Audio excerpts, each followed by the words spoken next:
This is an effect I'm going to call Blind Triumph. It was introduced to me by Alan Scott Bays. He did it to me when we were out to dinner one night at Buffalo Wild Wings, and it completely stumped me, it fooled me. He called it a great magician fooler, and I asked him what the name of it was, and he said he read it from a book and he doesn't recall the name. And but it's a triumph type effect that takes place pretty much blind, under a table, behind your back, whatever the case may be.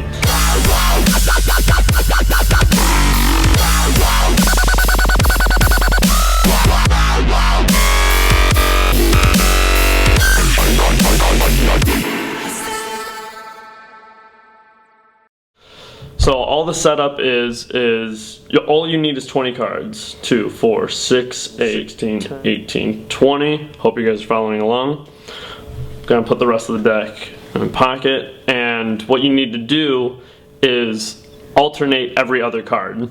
So, and with the top card staying face down. So the best way to do that is, if you were going to set this up, even though you only need 20 cards, is sometimes you need to set this up in advance or quick on the spot.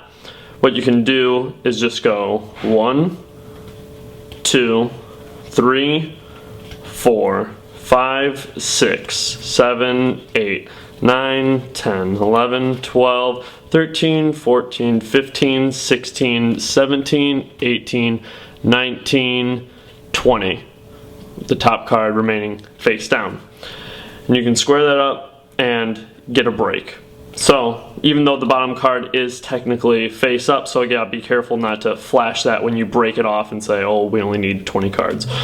So what you're going to do and what you're going to say is have this already set up in advance, and you can just kind of riffle down through the pack until you find that first face up card. Now you want to do this a little more discreetly than I am, but you found it, go just under it, get a break below it.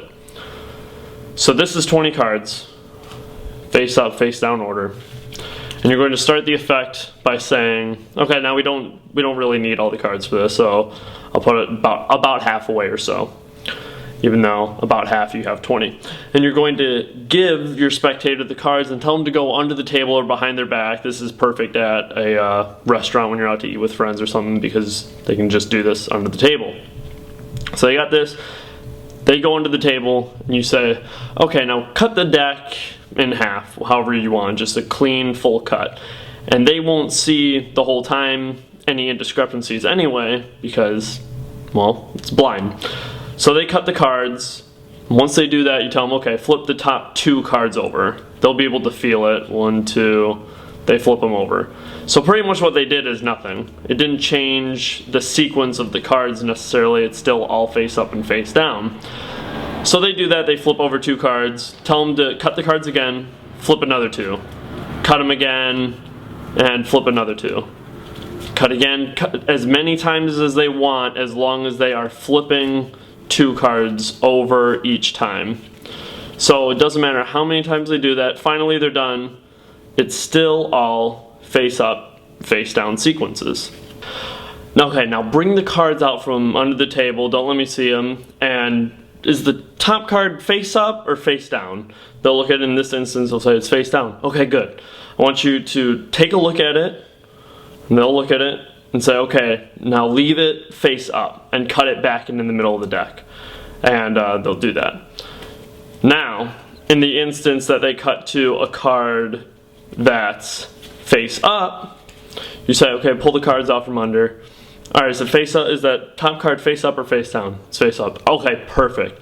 Remember that card and turn it face down. So, it works all in itself either way. But you just want them to turn the top card over and remember it either way. And what's nice is the next card down is going to be a card that's in the opposite direction, which is a beautiful convincer.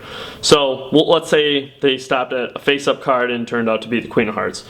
Okay, turn that card over and cut it in the middle of the deck somewhere. Okay, perfect. And cut it as many times as you want. And then you will you tell them, okay, now I'll take the cards, and you don't even look at them. Just keep your eyes shut, have them, leave your hands open, let them put in your hand.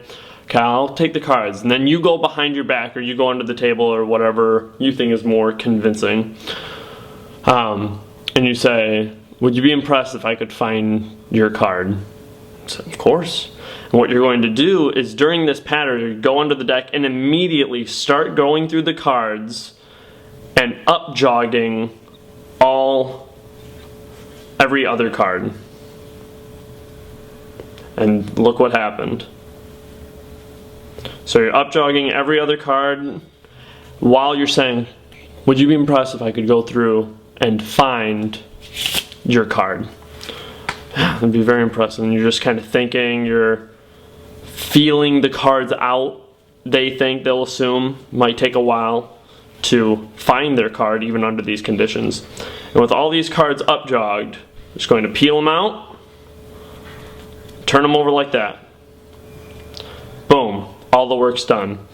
Pull the cards out from the table, you'll see that the top card is either face up or face down. Make sure that the cards are face up in the end, is what I'm trying to say. Because when you spread through the cards, you want to reveal that they are all back to order after they mix them up. And do a little short review, like pull them out from the table and say, so, you took about half the cards, cut them, flipped over 2 cards. Cut them again, flipped over 2 cards. Kept doing that until you felt comfortable. And you remembered one card and you turned it the other way. Cut that as many times as you wanted. And then that's the reveal. You spread through to reveal all the cards are back in the same order except one. You can allow them to take it out, or you can take it out yourself to reveal the Queen of Hearts. That is the blind triumph. Follow me on Instagram at Jarek120, as well as Twitter at Jarek120 and Facebook.com/DisturbReality. Be inspired to learn, inspired to disturb, and always rise above.